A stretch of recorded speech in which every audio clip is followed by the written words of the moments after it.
Today's the big day. I'm hopefully going to try to have this sprayer put back together and running by the end of this video. Fingers crossed, we have everything we need. I almost ran into a problem. I went to swap these fittings around. I broke the handle on the ball valve here, but it's still spinning. Boy, you just got to put a pliers on it and spin it.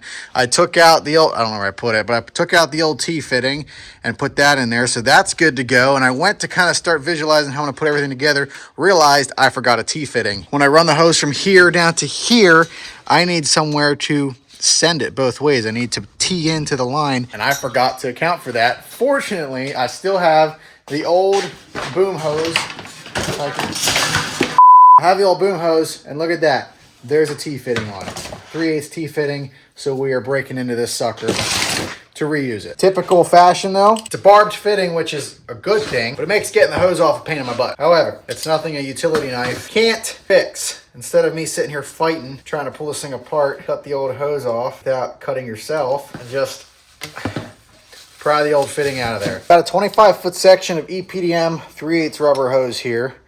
I got 25 feet because there's the 15-foot boom, and then there's that little bit of piping that we got to run from the pressure gauge down to the main line. And since this is my first time ever building a sprayer, I got extra just in case something goes wrong. I'm going to gently put this line on fitting back here and run it down to the boom and get an idea of where I need to cut it. I have a 3/8 line, and oh, that will be all right. I was thinking that this was too big, but it was on the old hose, so it should be fine.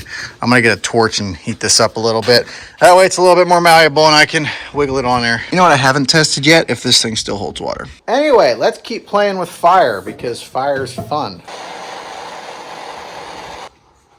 Come on. Come on. Just a little bit. I don't want to get stuck on there and then fight the barbed fitting there. So to get an idea, that's about where I need it. I'm going to give myself a little bit extra just in case, but that's about where I'm going to need it. So we'll get a knife and make a little mark and then cut it. Give myself a little extra. It's hard to do with one hand. Right about there. Okay, next up is the T fitting. Have to heat this up a little bit too. That sounded really Dutchy. Without burning myself. These are definitely like 1/2-inch fittings. That hose over there, that old hose, definitely 1/2-inch hose, because this is tight. Don't ask questions, just trust. It ain't stupid if it works. And some of you are gonna disagree with me on that, and that's okay. I'll do a little more sanding, but basically this fitting and this fitting, 1/2-inch fittings, 3/8 hose. So obviously these are really difficult to get in here, and I tried the torch.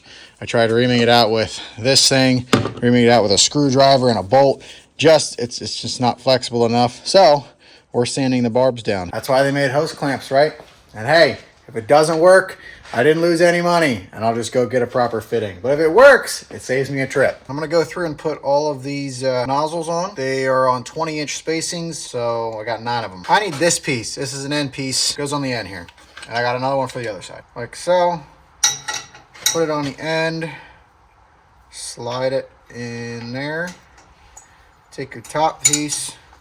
Put that on the top. That's backwards. Put it on the top and slide them together like so. Take your screw, and the screw just clamps it down. And there we go. That's our first nozzle on. We'll go through and put the others on. To make it easy, we'll go through and mark every 20 inches. That way I have a much better idea of where I am putting said nozzles. Well, we ran into a little bit of a problem, and you may be able to see it there on the right side of the screen.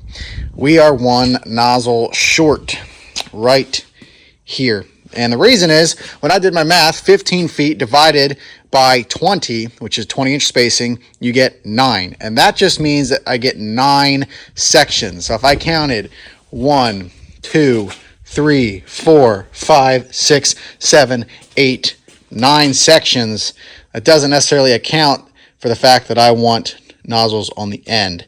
So if I put nozzles on the very end of the boom on both sides, that means I need 10 nozzles. That's pretty annoying. I'm kind of annoyed right now. No, I'm really annoyed. Anyway, I need one more nozzle, which means I got to order that nozzle. That's going to take another week or so till that gets here. So in the meantime, I'm going to rig up whatever hose I can here.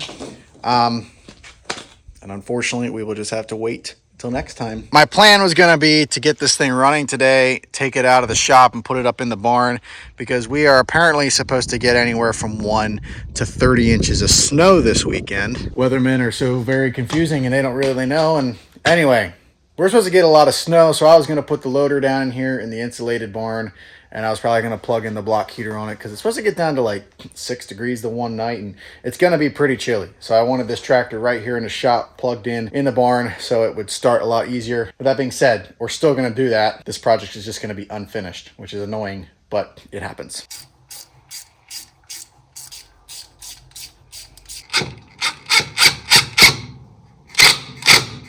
So though we're not finished, it does look like a sprayer, which is exciting. I'm just bummed out that I couldn't try it today. But it's probably a good thing that I can't try it today, because if I did try it, if I did test run it, I was gonna have to winterize it, run antifreeze through the whole thing so that it doesn't freeze this weekend. So maybe that's God telling me, hey, just wait. Otherwise, it's gonna freeze, crack, and you're gonna have a fun time fixing it.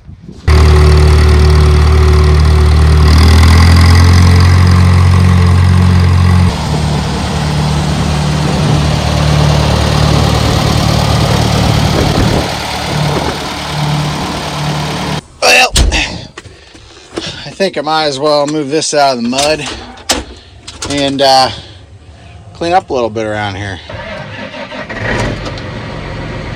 Woo! That is very slippery. Very. Frost is coming out of the ground right now and snow is melting. So, makes for a muddy mess. I just got a call from the welder and the bucket's done. Been all of like, what, 5 hours? We're gonna lock up shop here probably for the weekend. We'll go get that bucket Monday. No, what am I saying? Tomorrow, Friday. I don't know why I was thinking Monday. We'll go get that bucket tomorrow and then we'll be ready to plow some snow. Watch there not be any snow. I would not be surprised.